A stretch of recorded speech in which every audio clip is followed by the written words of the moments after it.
नक्कीच. पण मला नक्की जाणून घ्यायला आवडेल, की हा जो ब्रँड आहे, हा सुरू करण्याआधी जसं मी सुरुवातीलाच म्हटलं, की तुम्ही एक कलाकार आहात. हो. कलेची जाण असलेले, कला जोपासणारे आणि मला असं वाटतं, की एका कलेच्या क्षेत्रातून दुसऱ्या क्षेत्रामध्ये पदार्पण हे झालं नेमकं कसं आणि what has really triggered you to start Pratha? हो. सो बेसिकली मी हेअर अँड मेकअप आर्टिस्ट आहे मुळात. मी 17व्या वर्षीपासून मेकअप हेअरस्टायलिंग करते. ब्रायडल मेकअप हे माझं नंतर स्पेशलाइज्ड फील्ड झालं. पण मी 18व्या वर्षी US मध्ये जाऊन हॉलिवूडची स्वतःची जी स्कूल आहे LA मध्ये, तिथे फिल्म अँड फॅशन मेकअप शिकून आले. त्याच्यानंतर भरपूर अनेक वर्ष commercially films, music videos, fashion shows, advertising ह्या फील्ड्समध्ये काम केलं आणि एकीकडे ब्राईड्सचं करायला लागले आणि ते एवढं क्लिक झालं कारण तेव्हा ही गोष्ट 2004-05 च्या दरम्यानची, की जेव्हा ब्रायडल मेकअप हे काही करिअर ऑप्शन वगैरे काहीच नव्हता. It was something very new. आणि असं काहीतरी छान इंटरनॅशनली शिकून आलेली एक आर्टिस्ट जिच्याकडे इंटरनॅशनल ब्रँड्स आहेत, अशी आर्टिस्ट ब्राईड्सचं करायला अवेलेबल पहिल्यांदाच झाली होती. आणि मग ते इतकं क्लिक झालं आणि इतक्या जणांचे मी ब्रायडल मेकअप्स केले ओव्हर द इयर्स आणि खूप मजा आली मला त्याच्यात. म्हणजे मी कला म्हणून तर म्हणजे पहिली पॅशन माझी मेकअप हेअरस्टायलिंग आहे. 5,500हून जास्ती ब्राईड्सना मी रेडी केलेलं आहे त्यांच्या लग्नांमध्ये. आणि सो ती पॅशन आहे. पण त्याचबरोबर मी ब्रायडल मेकअप हा बिझनेस म्हणून पण ग्रो केला. म्हणजे 2004 पासून आजपर्यंत 2022-23 पर्यंत तो बिझनेस म्हणून पण ग्रो केला, की ब्रायडल मेकअप करण्यासाठी एक जागा पाहिजे. मग मी एक 3 मजली माझा स्टुडिओ आहे पुण्यामध्ये, जिथे आम्ही ब्राईड्सना बोलवायचो आणि खूप सुंदर जागा क्रिएट केली होती की जिथे त्या रेडी होऊ शकतात. आणि स्टाफ पाहिजे, ट्रायल्स झाल्या पाहिजेत आधी. सो असं एकदम प्रोफेशनली रन तो बिझनेस असू शकतो, फक्त एक हातात बॅग घेतलेली मेकअप आर्टिस्ट न बनता.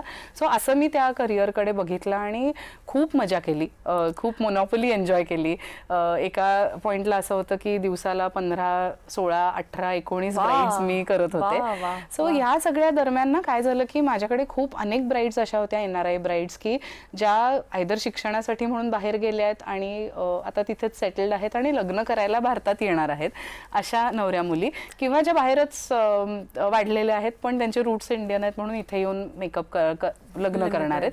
असे मेकअपसाठी माझ्याकडे अनेक क्लायंट्स होते आणि त्यांना असं व्हायचं की कविता तूच आम्हाला सजेस्ट कर, आम्ही कुठल्या साड्या नेसू, कुठल्या ओकेजनला कुठली साडी घेऊ, कुठून घेऊ साड्या, तू आमच्याबरोबर शॉपिंगला येशील का, आम्ही तुला पे करतो. म्हणजे this was before wedding styling, personal shopping, हे काही नव्हतं तेव्हाची गोष्ट. आणि मग मला असं वाटायला लागलं की आपल्या ओपिनियनला जर एवढं व्हॅल्यू करतायत आपलेच क्लायंट्स, तर आपला हा जो हजारो साड्या नेसवण्याचा आणि हजारो लग्नांमध्ये इन्व्हॉल्व्ह होण्याचा एक्सपिरियन्स आहे आणि मुळातलं साडी प्रेम, तर हे सगळं एकत्र करून आपणच का नाही कलेक्शन आणत. आणि छान ते लिंक्ड आहे माझं ब्रायडल मेकअपचं क्षेत्र आणि ते असं म्हणून मी 2016 मध्ये एक 30-32 साड्या फक्त कांचीपुरमहून घेऊन आले आणि माझा प्रथाचा प्रवास सुरू झाला.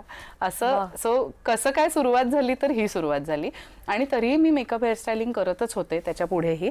आणि 2020 मध्ये कोविड हिट झाला तेव्हा असं झालं की मेकअप इंडस्ट्री पूर्ण ठप्प, काहीच म्हणजे पॉसिबल नव्हतं. आणि माझ्याकडे 7-8 जणी कामाला होत्या, त्यांना तो पगार द्यायला पाहिजे.